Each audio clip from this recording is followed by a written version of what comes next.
दोस्तों, दुनिया की सबसे तेज छुरी हमारी जुबान है और दुनिया के सबसे खतरनाक हथियार हमारे शब्द हैं, जो बिना किसी का खून बहाए लोगों को अंदर ही अंदर मार सकते हैं। हमारे शब्द हमारी ताकत हो सकते हैं, उसी के साथ यह हमारी सबसे बड़ी कमजोरी भी हो सकते हैं। अगर हमें नहीं पता कि कब, कहां और क्या और कितना बोलना है, यदि हम सही समय पर सही इरादे के साथ सही शब्दों का प्रयोग करते हैं तो यह हमें एक सफल व्यक्ति बनाता है।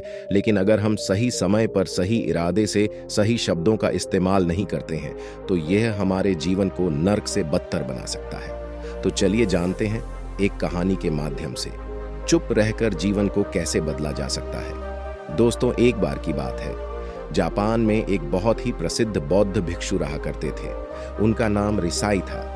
रिसाई अकेले रहते थे। दुनिया के शोर शराबे से दूर जंगल में वो रहते थे और वह बड़े ही ध्यानी और प्रभु भक्त व्यक्ति थे, इसलिए वह पूरे जापान में बहुत प्रसिद्ध थे।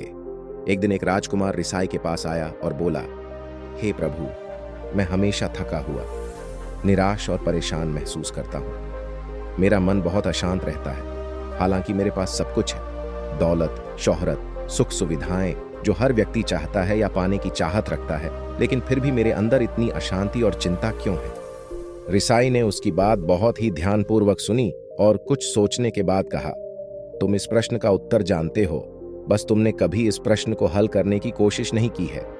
रिसाई ने आगे कहा, मैं एक खोज करना चाहता हूं, क्या तुम मेरा साथ उसमें दोगे?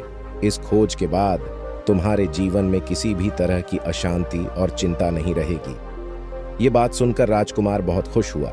उसने रिसाई से कहा, बताइए, मुझे क्या करना होगा? अपने मन के शांति के लिए मैं कुछ भी करने को तैयार हूं। राजकुमार की बात सुनकर रिसाई ने कहा, तो फिर अगले 15 दिनों तक तुम मेरे आश्रम में रहोगे और एक सामान्य व्यक्ति की तरह अपना जीवन व्यतीत करोगे और इन 15 दिनों में तुम अकेले और चुपचाप रहोगे, जितना हो सके कम बोलोगे। राजकुमार सहमत हो गया। पहले दिन राजकुमार को लगा कि उसका मन सामान्य से अधिक अशांत और विचलित है। उसके मन में तरह तरह के विचार आ रहे थे और वह आम लोगों की तरह जीवन जीने में असहज महसूस कर रहा था और उसे अंदर से बोलने की चाहत हो रही थी, लेकिन वह चुपचाप रहा। उसके मुंह से एक शब्द भी नहीं निकला।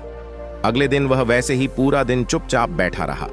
अगले 2-3 दिन बस वह चुपचाप बैठे रहता, लेकिन रात होते होते उसे अंदर ही अंदर शांति का अनुभव होने लगा।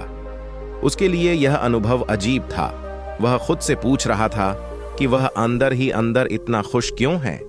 अगले दिन राजकुमार अकेला चुपचाप बैठा रहा और वह प्रकृति को निहारने लगा। वह पौधों को, फूलों को, आकाश में उड़ रहे पक्षियों को देख रहा था।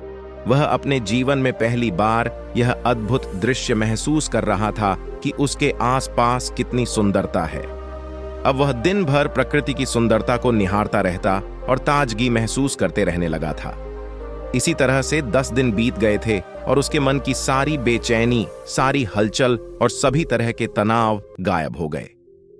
11वें दिन की सुबह राजकुमार फिर से एकांत में बैठ गया और कुछ ही मिनटों में उसकी आंखें अपने आप बंद हो गईं और वह गहरे ध्यान में चला गया।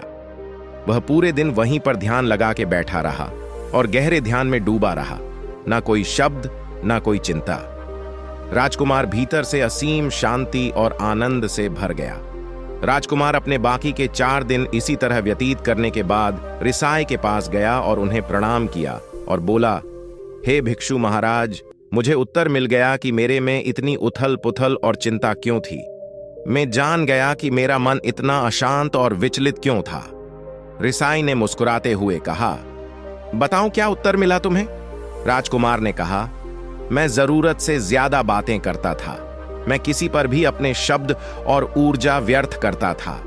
मैं दिन भर लोगों से फालतू बातें करता और अकेले में उन्हीं लोगों के बारे में सोचता रहता था। ज्यादातर समय नकारात्मक बातें सोचता रहता और इस तरह से मैं अपना समय बर्बाद कर देता था।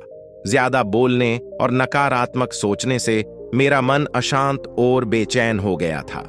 इसी वजह से मैं किसी काम को ठीक से नहीं कर पा रहा था, जिसकी वजह से मैं हर काम में असफल होने लगा और फिर इन्हीं लगातार मिलने वाली असफलताओं की वजह से ही मैं उदास और चिड़चिड़ा हो गया। इन्हीं सभी चीजों के वजह से मेरा जीवन बर्बाद हो रहा था। यहाँ पर हुए 15 दिन मेरे लिए पूरी तरह से अलग थे। मुझे कुछ अलग ही एहसास यहाँ पर हो रहा था। अब मुझे ऐसा लग रहा है मैं अपना जीवन पूरी तरह से जी रहा हूँ, लेकिन इसके पहले मैं अपना जीवन गलत तरीके से जी रहा था। जीवन में खुद को जानना और समझना बहुत जरूरी होता है, जो मैंने पिछले 15 दिनों में अनुभव किया है। राजकुमार की सारी बातें सुनने के बाद रिसाई ने कहा, सिर्फ तुम ही नहीं, दुनिया में ज्यादातर लोग जरूरत से अधिक बोलते हैं। आज भी लोग ज्यादातर समय केवल दूसरों को नीचा दिखाने के लिए ही बर्बाद करते हैं। रिसाई ने राजकुमार को चुप रहने का महत्व समझाते हुए कहा, एक बार गौतम बुद्ध से उनके एक शिष्य ने पूछा, आप ज्यादातर चुप क्यों रहते हैं? तब बुद्ध उन्हें चुप रहने के फायदे को समझाते हैं। चुप रहने से व्यक्ति अंदर से अनंत शांति और गहराइयों में होता है। मौन अपने भीतर उतरने की पहली सीढ़ी है। मौन के बिना खुद को जानना असंभव है। खुद को जानने और समझने का पहला नियम है मौन, क्योंकि कम बोलने का कोई भी नुकसान नहीं है, लेकिन यदि आप ज्यादा बोलते हैं तो आप अधिक गलतियां करते हैं। अगर व्यक्ति कम बोलना शुरू कर दे तो संसार की 90% मुसीबतें अपने आप खत्म हो जाएंगी। जिसने मौन रहने की कला जान ली, वो भीड़ में भी अकेले रहने की कला जान लेता है। एकांत में तो आदमी आनंदित रहता है, दूसरों की उपस्थिति ही तो बेचैनी पैदा करती है। चुप रहने की शक्ति से अधिकतर ऊर्जा को बचा लोगे। निष्कर्ष, इस कहानी से हमें यह सीखने को मिलता है कि चुप रहने में भी एक अद्भुत शक्ति होती है। अगर हम सही समय पर सही शब्दों का प्रयोग करते हैं तो हम अपने जीवन को सकारात्मक दिशा में बदल सकते हैं। चुप रहने से हम अपने आत्मा की गहराइयों में जा सकते हैं और अंदर से शांति का अनुभव कर सकते हैं। इससे हम अपने विचारों और भावनाओं को साफ करके अपने जीवन को सकारात्मक बना सकते हैं। चुप रहने की कला हमें सीखनी चाहिए ताकि हम अपने शब्दों का सही इस्तेमाल करके अपने और दूसरों के जीवन को सुधार सकें।